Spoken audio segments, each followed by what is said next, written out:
Hey everybody, and welcome to a powerful wild ride with Steve-O. This one is just revealing and intimate. We got a wrestling legend peeling back the curtain, letting us know what really goes on, and opening up a whole lot. So, let's get into it. Ladies and gentlemen, Drew McIntyre. Yeah, dude. But on, lads, how are you? Good. Wasn't gonna say it to when we're on the air, but I love the T-shirt you got there. Oh, the Insane Clown Posse. Is that Insane Clown Posse? Yeah. In Legion of Doom gear? Oh, no way. I always wanted to wrestle at the gathering of the Juggalos, but I never got the chance. Oh my God, dude, we just got back. How was it? We just got back from the gathering of the Juggalos, and it was the craziest, awesomest experience ever. Yeah, it's probably the coolest thing I've done the last 5 years for sure. Yeah, Super I always great. heard how cool it was. And the 3 years I was gone from WWE, that was one of the places I wanted to work. And timing wise, it just never worked out. And obviously, getting permission from WWE to work the gathering of the Juggalos is a little difficult. Right. They did have a wrestling ring there on stage. Really? People They wrestled? did, huh? Yeah, and I don't know what they did in there, but they certainly had a wrestling ring. Oh yeah, they definitely have wrestling and all sorts of stuff going on from that part. That's right. Shaggy was telling me that their whole deal started with wrestling. Well, okay, so this is my co-host, Scott Randolph, assuming that you guys haven't We spoke met. A little bit. All right, Absolutely. and up at the front of the van, we've got the gorgeous Paul Brisky. Hi, Drew. Nice to meet you. Oh, what's up, gorgeous Paul? It's great to see you again. So you didn't have to travel far to go to that Shack Bowl where we met in Tampa, because you live in Tampa. I did at the time, so it was a very close drive for me. But now, if I was to drive, it would take about 12 hours. I just moved to Nashville, Tennessee about 4 weeks ago. So this is my new digs I'm coming from right now. Nice, man. Cool. What was the reason for the move? Just a new beginning? Yeah, we wanted to change. I've lived in Florida the whole time I've been in America. It's almost 13 years now. My wife has work opportunities here. She works in the medical field. She has family close by. We got friends around this area. And it reminds me of Scotland. A lot of hills, a lot of greenery. And we got seasons here, which I kind of miss. All right. Yeah, it's lush. You guys are getting pretty rained out right now, though, right? In Nashville? I mean, not... No, it's actually really sunny. I did hear about the floods, unfortunately. They're about an hour and a half from where I'm at, and Mount Juliet area. But yeah, we've been very fortunate just how sunny it is here. It's good. Yeah, dude. So you're the WWE Champion. And Former WWE Champion, unfortunately. When I met you at the Shack Bowl, I was currently champion at the time. But I'm fighting to get that thing back right now. Good, man. Good. Now, I say it sounded counterintuitive to me. It's WWE Champion. Is there not champions of each different weight division? Well, the WWE Championship is considered the main title in WWE. It's the WWE Heavyweight Championship, but we also have another title which is equal in value. The WWE Championships on our flagship show Monday Night Raw on USA. And Fridays on Fox, we have WWE SmackDown, which has the Universal Championship, both equal in value. Then we have other titles like the Intercontinental Championship, the United States Championship, and the Tag Team Championship, which is obviously two people at the same time that are champion. But the WWE title, that's a big one. I've had it twice, and I want it back. Yeah. How does your life change when you have that strap?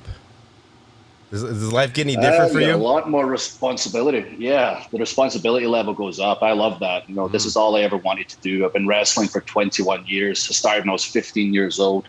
When I finally won the WWE title, timing-wise, it wasn't ideal. So I've been working my whole life to get my WWE title match. I won an event called the Royal Rumble in 2020. 40,000 people went crazy at Houston, Texas, this Royal Rumble event I won my first heavyweight title match. I could select the champion I wanted to fight. I chose Brock Lesnar. He's the guy I wanted to fight. I'm crazy enough to fight Brock Lesnar. We're going to face each other at WrestleMania that year. 90,000 people, my American hometown at the time, Tampa, Florida. My wife was going to be there. My family from Scotland were going to be there. Then the pandemic hit. So unfortunately, I won the WWE Championship in front of nobody at WrestleMania. Not how I dreamed of it as a kid.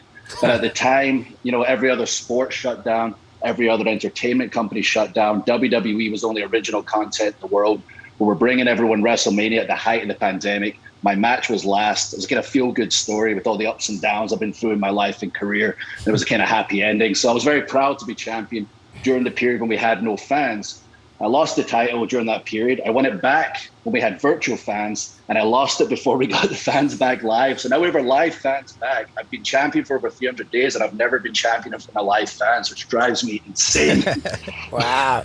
So is that the only time that you wrestled with Brock Lesnar? Yes, we had a program from January when I won the Royal Rumble to WrestleMania, which is like a 3-4 month period where we're interacting with each other.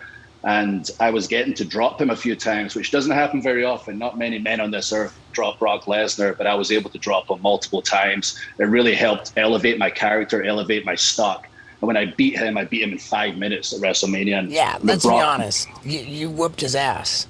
I absolutely whooped his ass. So 5 minutes beat Brock Lesnar, but Brock Lesnar really cemented Drew McIntyre as a top player in WWE and really, put me on top of the mountain and allowed me to lead the charge for WWE in one of the strangest times in our history at the height of the pandemic. Yeah. Is it scarier to face Brock Lesnar given his transition into MMA and becoming a UFC guy? I'm sure it was scary to face him at any time in your life. Like, this is a guy that's just a freak of nature, an incredible athlete, NCAA champion multiple times for heavyweight wrestling, get into WWE incredibly young, won the world title, youngest world champion in history, 23 years old, dominated WWE, decided to travel. And how hard WWE can be on the body and the mind was too hard for him. So he quit and then became UFC champion instead because he thought that was a little easier. Then returned to WWE with a reduced schedule.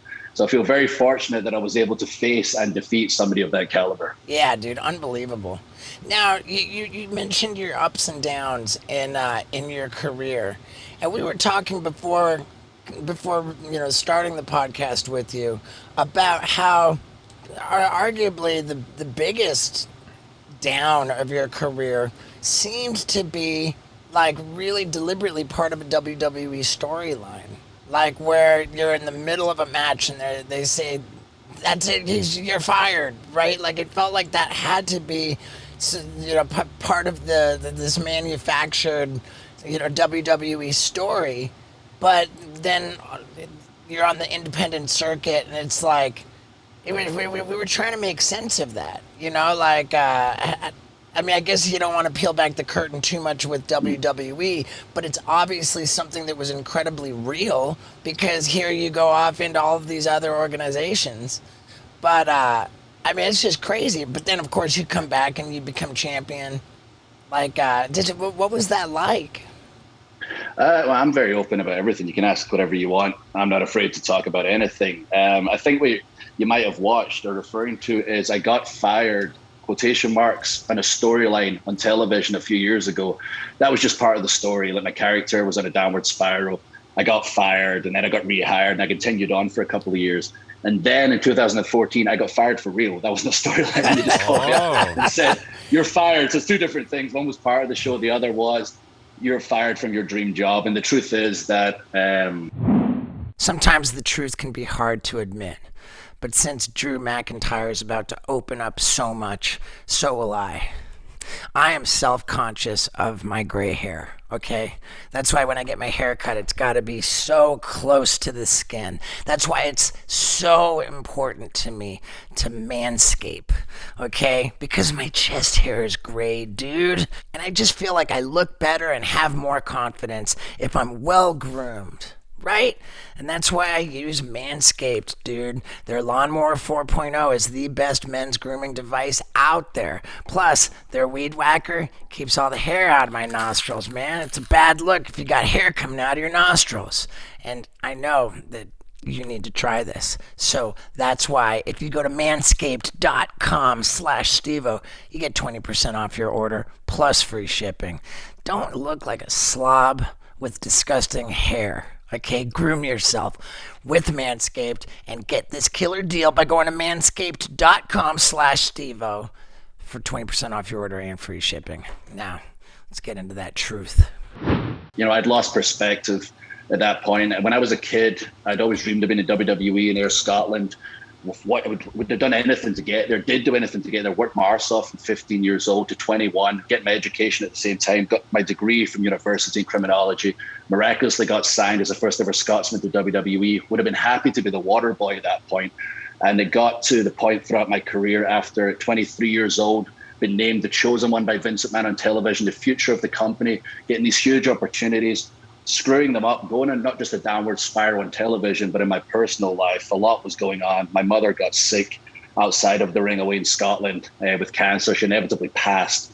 And outside the ring, I was a train wreck. I was going out drinking all the time, partying all the time, arguing with people at work, annoyed with my position. And quite frankly, I had to get fired to get a wake-up call. And the day I got fired is the day I looked myself in the mirror and said, this is on you, buddy. You're going through a lot you probably should have faced, but at the same time, you lost perspective. And from that day forward, I promised myself I would work as hard as I possibly could in every area of my game. I'd be accountable for the first time to the person in the mirror, and I would work my way back to WWE one way or another. And also, I've got to take a second to thank the wife, because as much as I was going to work hard in the wrestling aspect, that's all I knew. As a person, I was so immature. I was a boy when I got fired. She helped me grow so much as a man. Throughout that time period, I traveled the world. I was the busiest wrestler in the world. I helped grow multiple companies all across the globe, and it felt really good that in WWE, the name sells the brand. You see WWE, unless it's John Cena or The Rock, you're going to go see WWE. But my real name, Drew Galloway, was helping multiple companies across the world grow. Like in Scotland, we went from 1,500 people to 2,000 people to 4,000 people to over 7,000 people. And I had a big effect on that. That was a great period for me to grow as a wrestler, but grow as a man. And 3 years later, I had a phone call with Triple H. Basically, it was time to come home. I returned to WWE, and thankfully, it was time for me to become the top guy, become WWE Champion. So it's been a fun old ride the past 13 years I've been in America, that's for sure. Man, I gotta say that it's impressive, like, to hear you talk about your accountability and, like, hey, that was on me. I saw that in some stuff, some videos I watched about you. And universally, you get a lot of credit and a lot of respect for owning up, for manning up and taking accountability. And that's awesome, man. I love to hear it. I can think of one guy who I wish would adopt that approach to life. And yeah, dude. So congrats on all that, man. And the story of growing up and being accountable again, man. I love that. And I documented all right here. Yeah, dude. We've got a book called A Chosen Destiny. The Drew McIntyre story. And crazy. So you're holding a hardcover version of it, which presumably means it's new. It came out a few months ago, and it's basically the story in depth that I just told. I never thought to myself, like during a worldwide pandemic, what the world needs right now is that 35-year-old wrestler from WWE's story. Like an outside company came to WWE, talked about how open and honest I am about my story and all my downfalls and how many times I've had to fight back, my resilience, etc. And basically said, we think it could inspire some people. Would Drew be willing to put it down in a book? So I spoke to the wife about it. We decided yes, but I want to be as open as possible. We'll make wrestling the foundation of the book. I'm a wrestler. We'll simplify the industry, explain how it works, but that's not what it's all about. It's about showing people no matter how dark times can get, and I've been through some dark ass times, there's always a light at the end of the tunnel. You just got to keep believing, got to keep fighting, and surround yourself with positive people. And if my book can inspire just one person to chase their dreams or get out of those dark times, that's what it's all about. I love it, man. I don't think it's fair to say there's always a light at the end of the tunnel, but I think it is fair to say there always can be a light at the end of the tunnel if you choose to pursue one.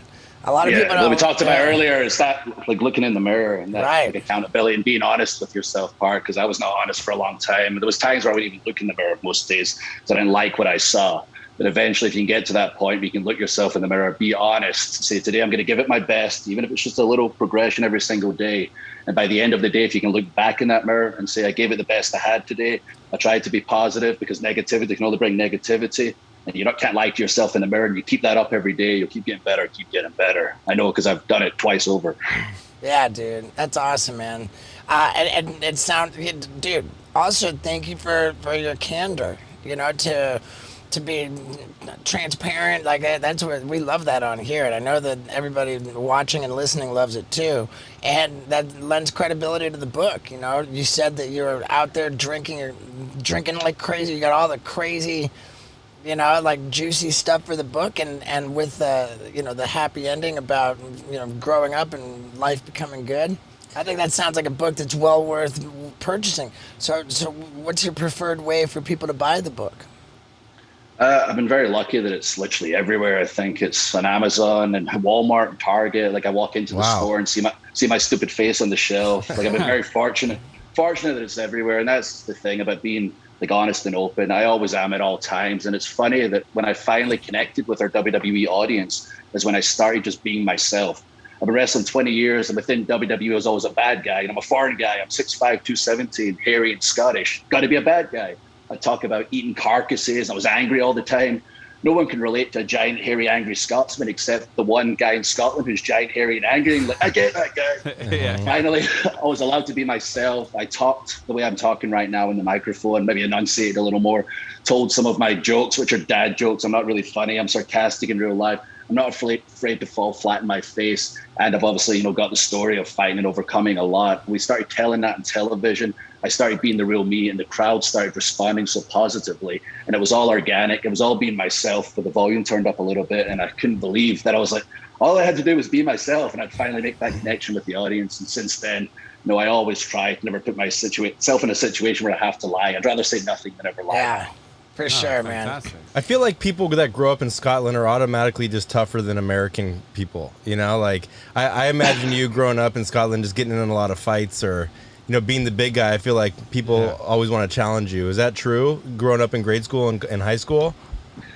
Yeah, a few times. It wasn't so bad because in America, I'm a big guy, but in Scotland, I'm a monster. I was always head and shoulders above everybody. And I used to hate it when I was a kid. I was like, oh my goodness, I'm a freak. Because I was literally, when I say head and shoulders, I mean head and shoulders above everyone.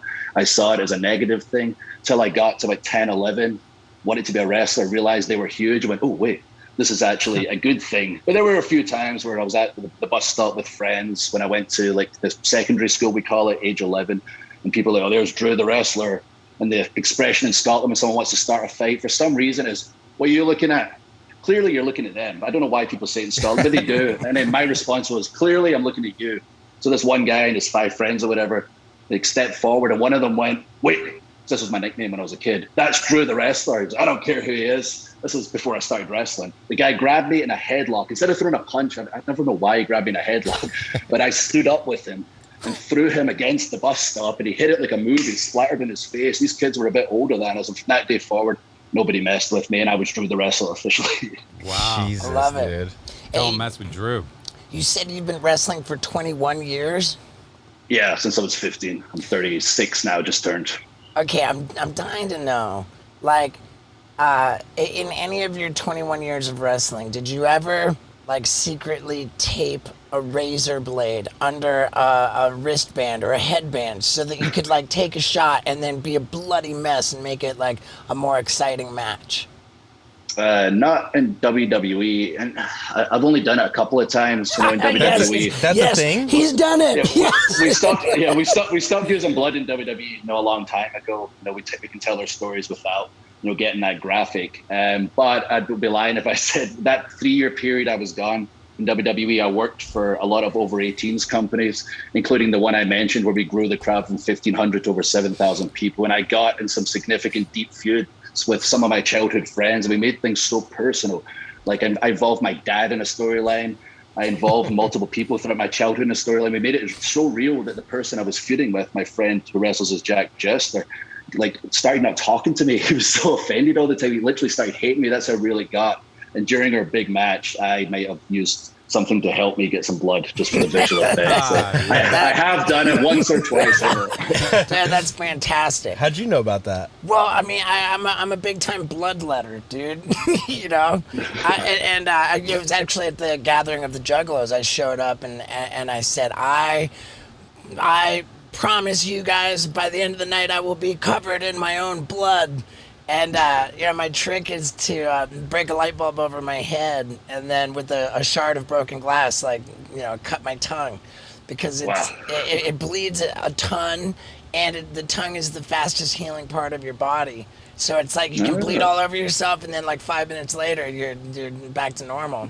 And Maybe some of the older wrestlers should have done that. You know, back in the day, it was more prevalent with the wrestlers cutting themselves. If you ever had the chance to meet like a Dusty Rhodes, for example, their foreheads are so marked from the years of cutting themselves to get the blood effect. They probably should have cut their tongue and just rubbed it in their heads. Yeah, Right. probably. Yeah, you know, dude, I'm like every once in a while I break out a crazy story that I've never told.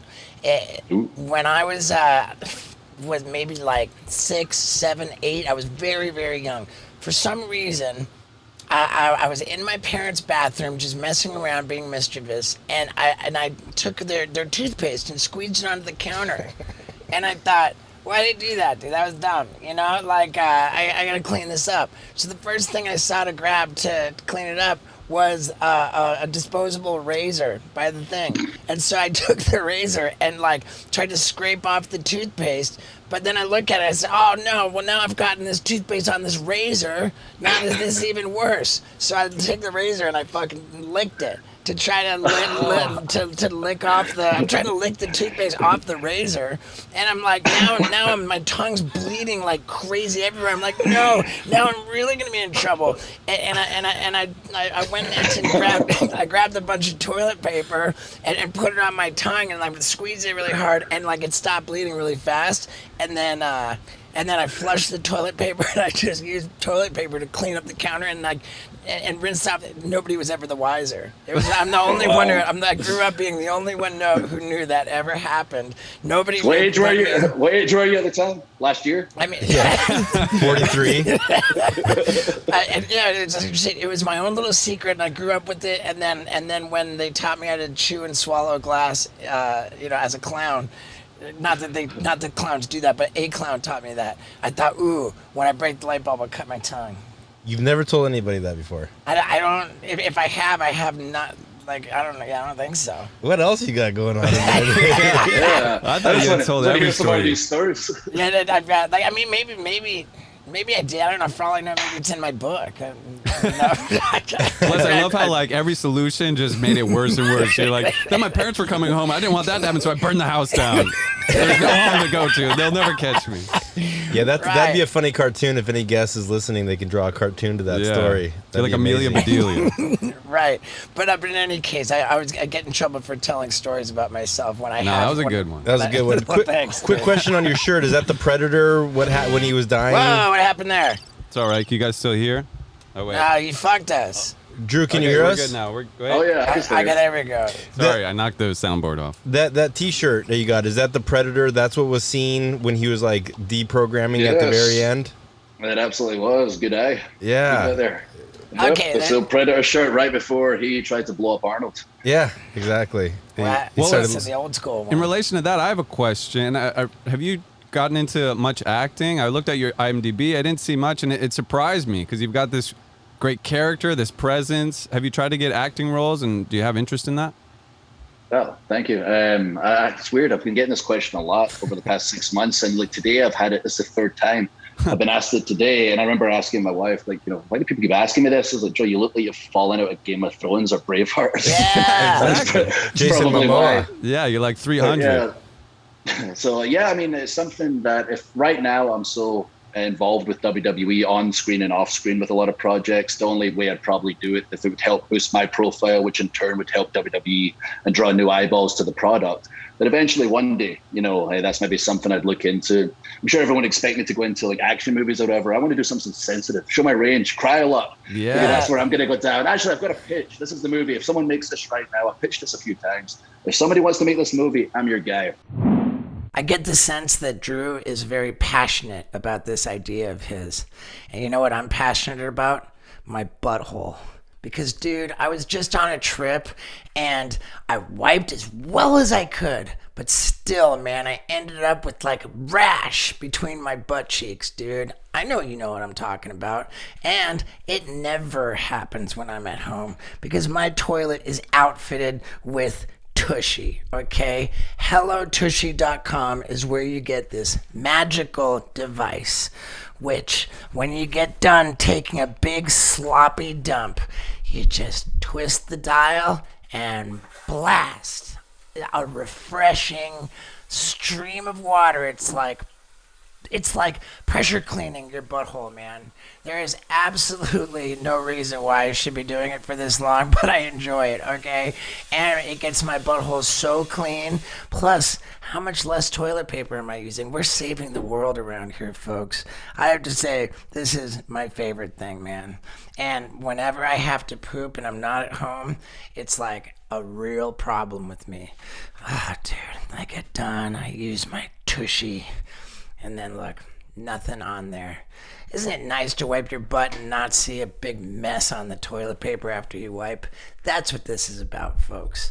So go to HelloTushy.com/Stevo. Get yourself one of these, because it's like you're going to feel, how did I ever live without it? That's how I feel. HelloTushy.com/Stevo. And that gets you 10% off your order, plus free shipping. I'll just tell you, this is my favorite product I've ever been introduced to by this podcast. So thank you, HelloTushy.com/Stevo. Now, let's hear that idea. So then the Braveheart, William Wallace gets killed just like he did in real life. Hung, drawn, and quartered by the English. His body parts are scattered across the 4 parts of the UK. His head is put in London Bridge. So Braveheart 2, zombies are still in right now. Batista just did a new zombie movie. Somebody gets his body parts. They put them back together. He returns as Zombie Wallace and wreaks havoc in the English. Braveheart 2, The Rise of Wallace. I'll play Zombie Wallace. There we go. I can see Someone it. makes it. I'm in. What does it require somebody to get his parts? Wouldn't it be kind of funny if like the all the parts just started making their way back together, like? Oh yeah, like Evil giant. Dead. Yeah, like you see like the arm, like part, you know, and the arm just gradually. Yeah, that's cool. The Yeah, head, like Adam's family's itself over to the head. the eyes open up on the spike on London Bridge, like the eyes open up, and then like you see the head wiggle a little bit, and the head just hops off. I like it. Dude. We're onto something. I saw it kind of serious for a second, but now I'm seeing it like Evil Dead or something. I think we're onto something. We're brainstorming this For Braveheart too. sure. We're workshopping this thing. How often do you wear a kilt? These days, a lot. I used to only wear a kilt to weddings and the likes, including my own wedding. And my wife made me promise, you have to wear underwear. You and your groomsmen have to wear underwear for the wedding. And I said, I promise we'll wear underwear for the wedding. So sure enough, I wore underwear. The second I said I do, did her thing. She went off with the girls. I got the guys together and went, let's get rid of these underwears. Chucked them away. And she never found out till later that night we got rid of the underwear, because it's not official if you're Scottish, if you're wearing underpants, unless you happen to be working on live television. Because these days, Monday Night Raw, I do come out wearing the kilt. I come out with a giant Scottish claymore, which is about a 5-foot sword. I shove it in the stage and it sets off a pyrotechnic show. So unfortunately, if I went full Scottish on Monday Night Raw, I'd probably get kicked off the television. So I have to wear my gear underneath. Nice. So you remember in Aberdeen, we got fitted for kilts, and you were doing handstands in the dressing room. I don't remember that, but it sounds about You remember right. when we dressed up? I remember. Yeah, that was it was great when we were in Scotland. Yeah, we were trying to do handstands. You were at least. Yeah. Yeah. We had a great time in Scotland. So I saw this footage, and it was super disturbing.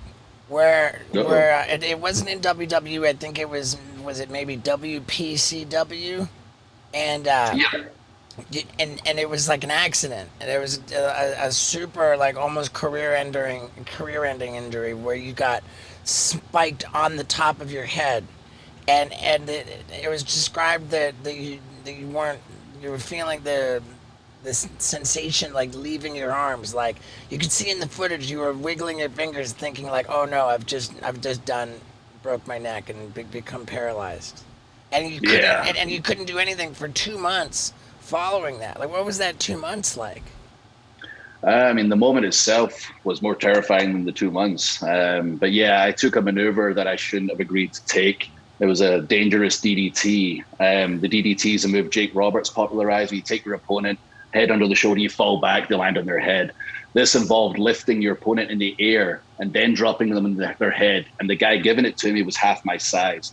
And I knew mechanically it wasn't safe. I still agreed to take it. And essentially when I landed, it was like diving into a swimming pool with your hands behind your back and kissing your own chest. That's how hard I landed. Wow. And because I kissed my own chest, my ear was against my chest and I heard the bones cracking.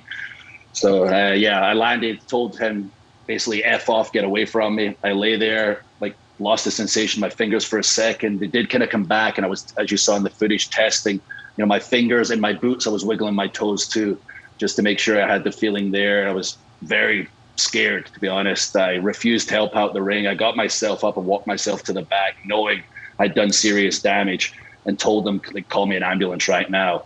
Because it was in the UK and the NHS is not always the best with sending an ambulance, even though it's free healthcare. It took 4 hours for the ambulance to get there. And I was sitting, swinging my head around, doing neck stretches and things I should not have been doing. I got taken to the hospital finally, which I refused to get stretchered out. They said, we have to stretch you out. There's fans out back. I didn't want anybody to know. So I told the ambulance, meet me around the corner, which they shouldn't have done that, but they did for me because I refused to go out. All the fans are waiting out there. I didn't want any pictures getting stretchered out. So I walked out. I signed some autographs, took some pictures, walked around the corner, creeped onto the ambulance, and then they strapped me to the gurney where they lock your neck in place. Yeah. And then I lay on that thing for hours, like constant panic attacks. Thankfully, I had my phone, just playing on my phone, texting my wife, her telling me it's going to be okay. Got an x-ray. They told me there's something going on, but we need an MRI. It's going to take a couple of weeks. I told them I don't have that. I flew back to America the next day with this injury, head swinging around while I was sleeping. Got that MRI, and sure enough, I'd broken a non-displaced fracture, thankfully, my T3 and T4 in my neck. And the doctor looked at the footage and said, like, you don't know how lucky you are. Like, the bones are broken, but being non-displaced, they'll heal themselves. You just have to wear a body brace from the neck down to your torso, basically. I basically stayed indoors that entire time. I didn't want anyone to see it, take any pictures of me. I did some shows, but I took off the neck brace before it. I only talked on the show. I walked back from the ring, got backstage, put the neck brace on, left with the show in the car with my wife, kept it a secret. And it wasn't until a few years later when I finally started talking about it publicly and the book extensively, but it was terrifying. And I was in hiding for that 2 months, so nobody knew. Man, so that sounds like it's absolutely your worst wrestling injury that you ever had. Yeah, the most scary by far. The worst one that took me out for the longest was my bicep. I see the scar, but I tore it like off the bone. The surgeon did a great job, and it popped off one time during a match. And it took about 4 months to recover. The neck took 2 months for the bone to heal, but it could have been disastrous. It sounds worse when you tell somebody I broke my neck. Yeah. I mean, it was better. It was okay. Like, they're like, what do you mean it's a broken neck? I was like, okay. I got very lucky. It just doesn't sound great. Right, and the bicep took 4 months. Did you break both your biceps? Because they look really swollen right now. Oh yeah, this one's really broken. You didn't just break your neck. You fractured 2 separate vertebrae in your neck. Your cervical spine. Yeah, it was scary to look at the MRI, the doctor to explain what's going on, as well as to show me, that's a herniation, that's what's going on there. Those are not currently affecting you, but one day they will. And that's wonderful. And at the time, I was about 32 years old. And like, it's not what you want to hear. Since then, I've made a lot of changes in my life aside, the obvious changes and cutting out the partying, etc. I've started eating healthier, hydrating. I've got my giant gallon of water here. Nice. I stretch all the time. Dude, I'm all about staying healthy these days. I need to hydrate, man. I forgot. Can you grab me a Liquid Death, dude? You want me to grab you a Liquid Death? Man? I just don't want to get up and move Wendy. So Drew, Liquid Death is Speaking of hydrate, this is epic water we drink. So how apprehensive were you after those 2 months getting back in the ring, doing certain moves again? Was there like a kind of still a shaky period for a while, or were you right back on the horse full blast? Yeah, I was a little worried, but I knew I had to go in 100%. I could never, in wrestling, if you hold back the slightest, you can hurt yourself or hurt your opponent. Mm-hmm. There was a lot of trust we placed in each other not to hurt each other. So I knew I had to be ready mentally. But the thing is, because it was such a real thing and I finally kind of revealed to the crowd what was going on, I decided, because it was real, I wanted to involve it in a storyline. So that show I talked about in Scotland, where over 7,000 people, where we're going to have at the biggest show in independent wrestling ever, the biggest show in UK wrestling outside WWE in 30 years.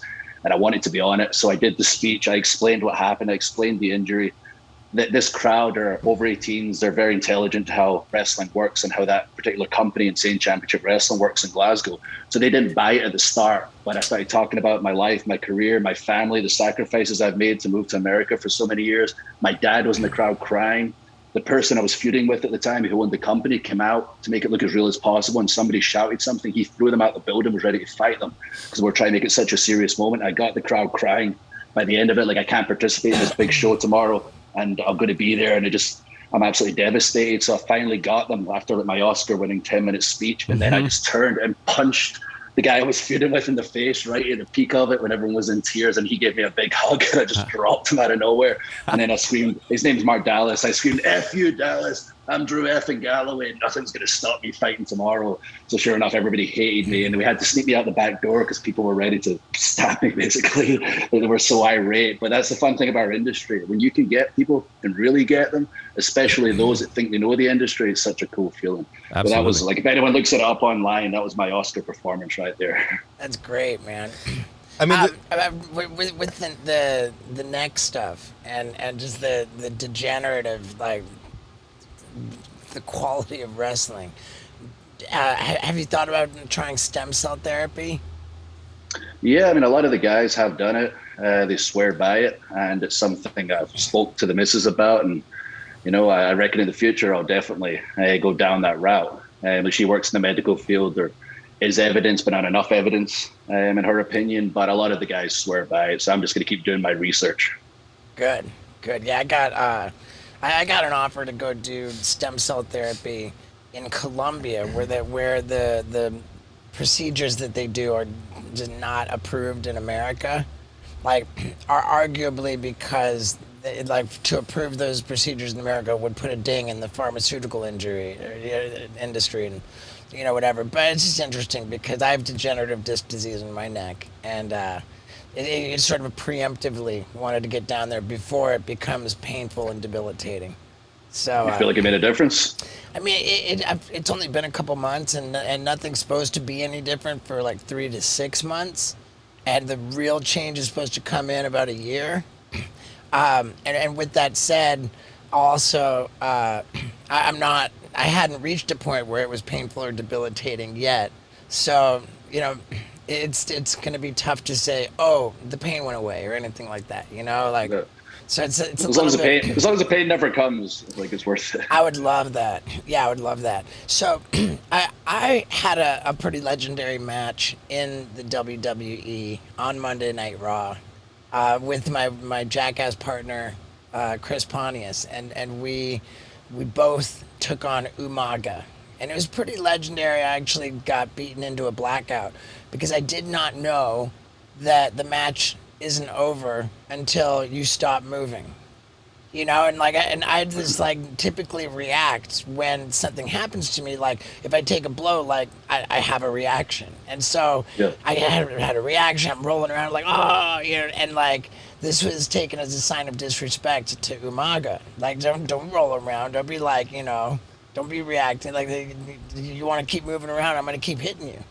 And that's and you were like laughing too. And I was laughing too because it's just part of my natural reaction. So I mean, it turned out that he just kept beating me until I fully blacked out. Like, I swear I do not ever remember leaving the ring, and it got dark enough that they cut to commercial. So they never showed me leave the ring. It's just a mystery to me whatever happened. The next thing I remember, I was in the sound booth, or whatever, the control room, and I was just I don't know what happened, but I think that, and the reason I tell this story, and I've definitely told that one before, is because there's been a bunch of celebrities on the promotional circuit, and they arrange to go promote their movie or whatever it is by going into the ring and having, to some extent, participation in some kind of a match or something. And I think that typically the WWE wrestlers will go a little easy on the celebrities when they're in the ring, but that certainly was not the case for me and my buddy, which is understandable. I'm just kind of curious, if you've dealt with any big celebrities in the ring. I've not personally been involved in any angles, as we call them, with the celebrities in the ring just yet. I do remember that incident. I got the feeling it was the laughing thing, even if it was like Yeah. like you didn't mean to like I know if I was in that position and like the character he was playing was like such a big, angry, tough bad guy from Samoa, and like if he saw that, like I know what he was thinking when he did it. And sorry, you had to go through that. If anything, it enhanced his character massively, and at the same time, probably enhanced yourself as well to take such an asshole. It's one of the best things that ever happened to me. One time, I remember one time backstage, like Shawn Michaels and Triple H were working with Seth Green. For an angle they were going to do in the television show one time with they had a group called the Generation X, and Seth was going to be involved with it. And they called me into the ring. Like I was still kind of new at the time, like 23, I believe. And they're like, okay, Seth needs to work on like a punch or whatever, like how he's going to throw this punch. So I got in the ring, and he's a little bit shorter, Seth. So say, throw it up and aim for basically here. And I told him, just hit me. I don't mind, taking a hit as long as you don't hit me in the nose or the eyes, etc. Just hit me, make it look good. And he proceeded to just punch me straight in the throat. Like a throat punch with Seth. I turned around and went, man, not the throat. I can't believe he throat punched me. So I would rather that was like on TV, but it hurts so much. But yeah, that's the closest interaction I've had with any physicality. Funny. That was probably just as high as he could reach was the throat. Yeah, I'm trying to be nice. Lovely guy, very talented, but yeah, he's a little shorter. Well, and you're a giant. I even like you standing next to Brock Lesnar. I was shocked. You're almost like you're half a head taller than Brock Lesnar. Yeah, I'm a little taller. I was than shocked. Brock, and that's interesting. Like when I was gone from WWE and I was working on myself and thinking of the areas I need to improve. Like my body was one of them, and I actually used Brock as like an image in my head. It was what's the biggest match in WWE. Brock, he's the biggest drawn card in the world in WWE right now. I have to look believable in front of him. Like there's nothing worse when somebody stands in front of somebody in WWE and it's laughable. That guy couldn't fight that guy, even within the confines of professional wrestling. So I built my body up with the mindset of I want to go face to face with Brock one day, and people go, "Oh, I believe he can fight him." And I continued to build my body up with the eating correctly and training, etc. Until the moment I finally did that, and I saw the picture and I saw the footage back, and I was like, "Wow, it's crazy if you just." Imagine something hard enough, work hard enough, and he was literally the image I had in my head as I was building my body up, and then it happened in real life, and I literally was looking down at him. He's got me by about 20 pounds, 25 pounds, but just the height makes such a difference as well as, we're not that far off mass-wise, so that was a special moment for myself. Yeah, man. Wow, so he's got to cut a lot of weight to make that UFC 265. Yeah, he does, for sure, or did, for sure. He's such a big guy. It's hard to imagine that Brock Lesnar hasn't gotten that big with the help of a little bit of steroids or something. I don't know. I mean, not in WWE, I can say that much. Like, thankfully, so they're pretty strict. Oh, unbelievably, and it's great. Since I signed with WWE, the wellness policy we call it got incredibly strict. We test for every performance-enhancing drug imaginable. When it comes to our health is paramount. We get tested for our heart, cardiovascular once a year. If you get a head injury, you have to pass an impact test like the NFL or any other sport before you're allowed back in the ring. Even our former superstars, we have drug rehab programs. If they get involved with drugs and want help, WWE will pay for it. Health is number one these days, thank goodness, in WWE. Yeah, fantastic. Well, I'd take that back entirely. So, but Brock Lesnar is naturally that huge. 100%. Like we get tested all the time. I actually just get tested this past Monday, and it's always random, multiple times a year. Dude, that's great, man. Go WWE, because I know I think that wasn't always the case, right? I mean, I think a lot of people have admitted it. I can't say 100%, but if you watch, I've got eyes and I've watched videotapes. These days, 100%. Like everybody's 100%. I love to hear that, man. I really love to hear that they're taking care of their people. How about it's every area as well. Even like mental health is something, thank goodness, is getting focused on so much these days. We have like an outside party. It's not directly involved with WWE, but you can get help through WWE and speak to outside party if you're having any mental health problems. And it's thank goodness we're getting top of that these days. That's something that's important to myself. We actually just lost somebody in wrestling today.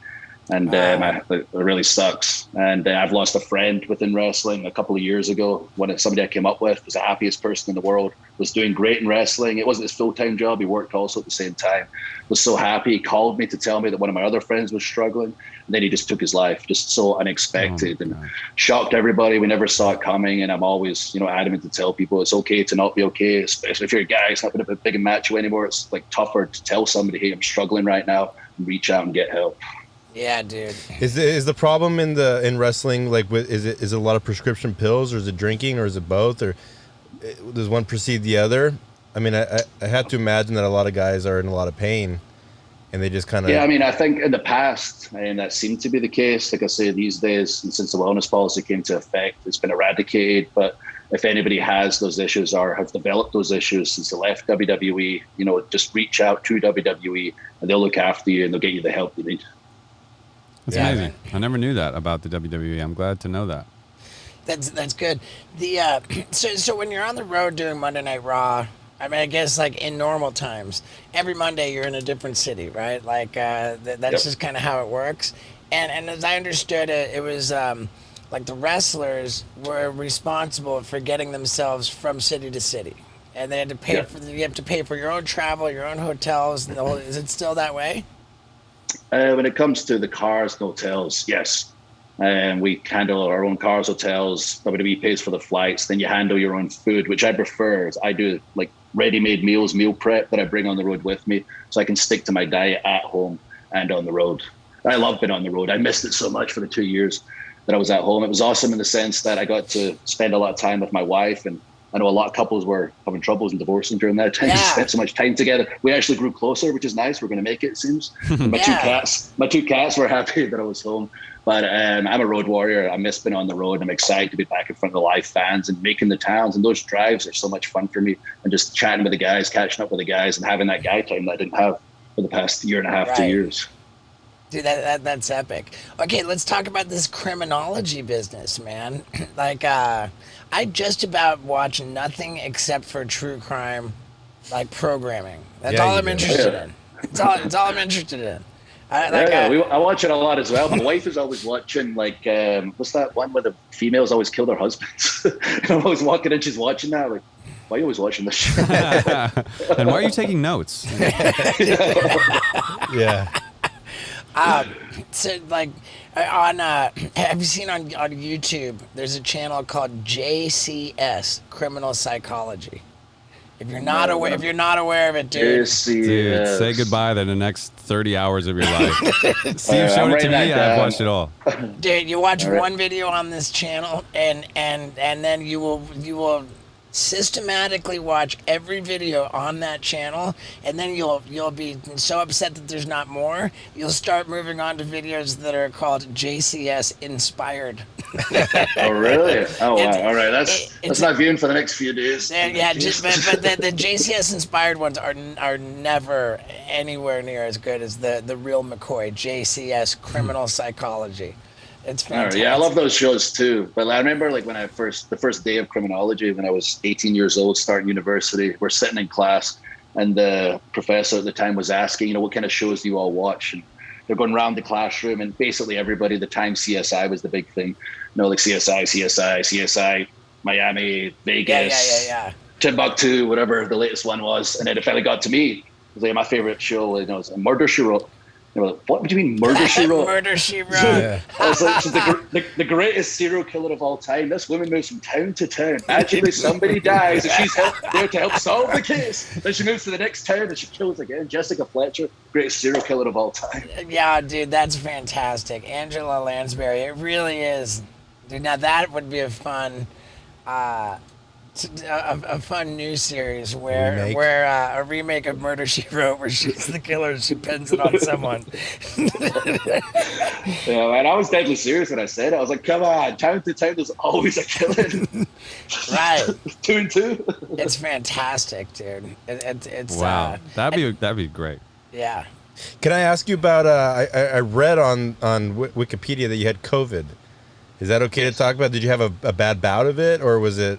Not so. No, I got very fortunate when it came to the symptoms. I lost my sense of smell, taste, and was just a little fatigued for a couple of days. But I mean, I didn't smell my cat's bathroom, and I ate healthy the whole time because pizza tastes like dried chicken. But I'm very fortunate. Again, when it comes to WWE, like our COVID protocol, we're always following the high standard of testing. And I got tested on the Thursday. I wasn't feeling so hot, so they said we're going to test you again on the Sunday before you come to TV. We tested me again on the Sunday. It came up positive.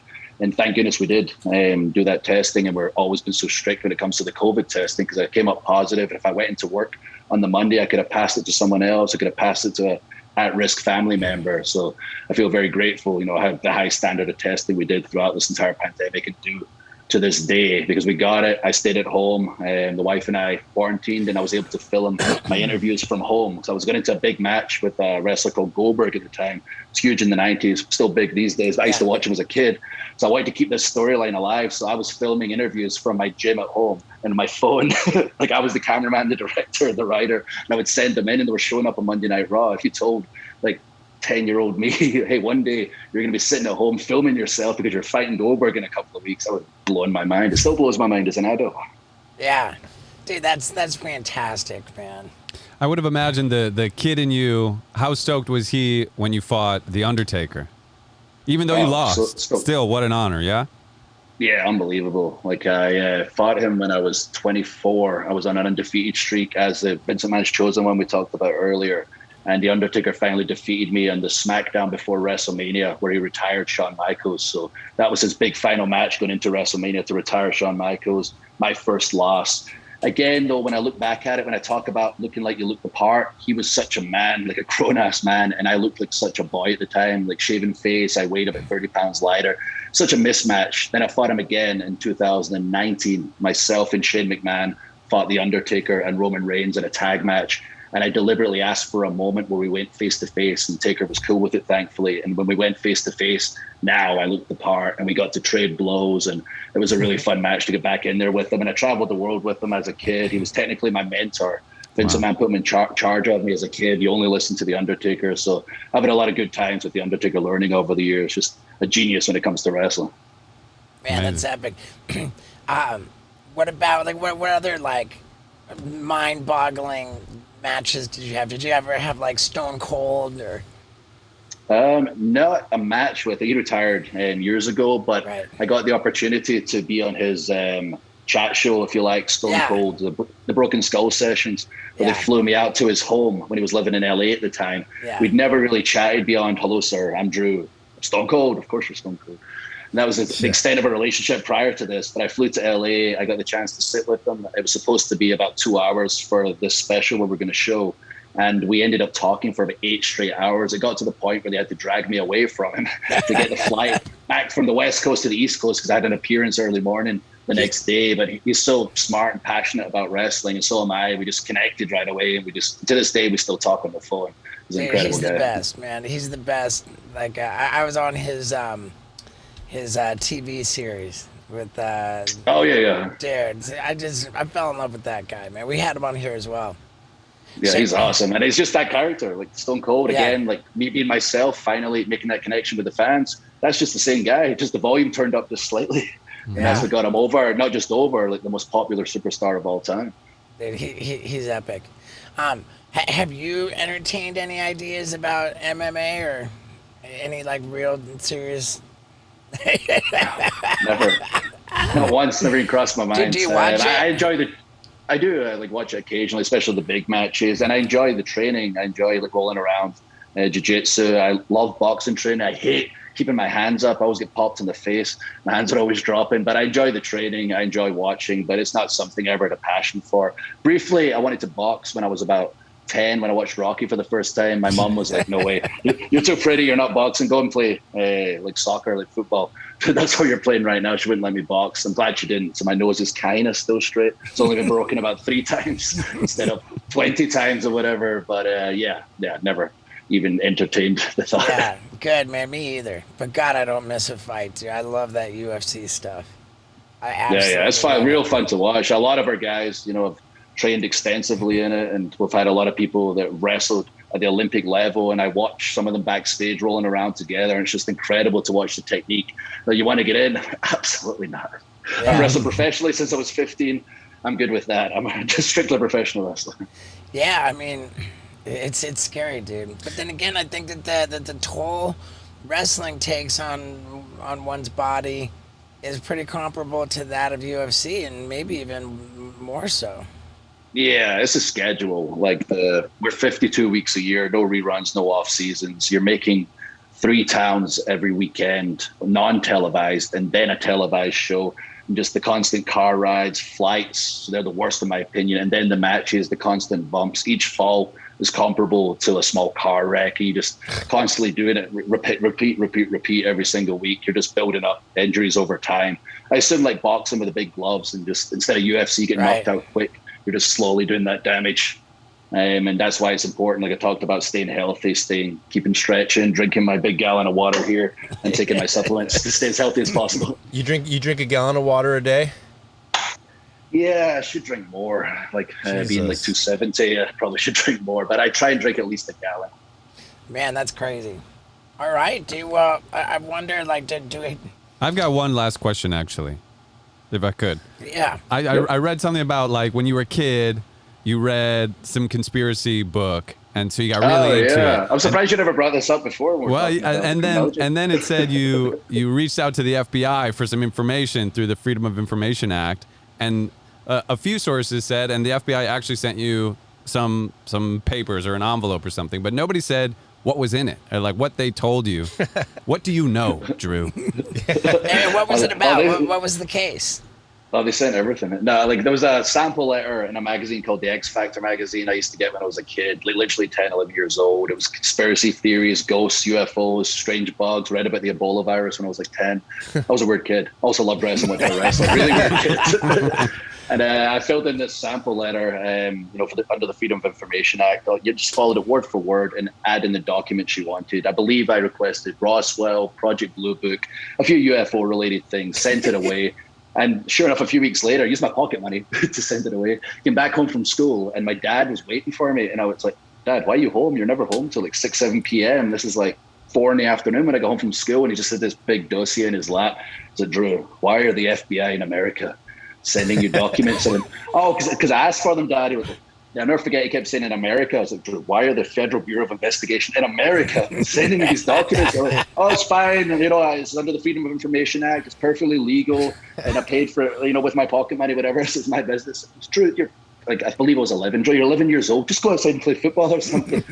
Took my documents off him nonetheless, sat them in my cupboard, went out and played for a while, came back, looked at them, and they blacked out all the important stuff. I used a magnifying glass, whatever I could, to try and find them. But yeah, that was pretty fun. And my dad still talks about that story to this day. He was like, man, you're lucky you were so big as a kid. You would have got so beat up. I feel like that leads to a follow-up question, because now all of these, like the United States government, the Pentagon, like, are actually coming out and saying UFOs are real.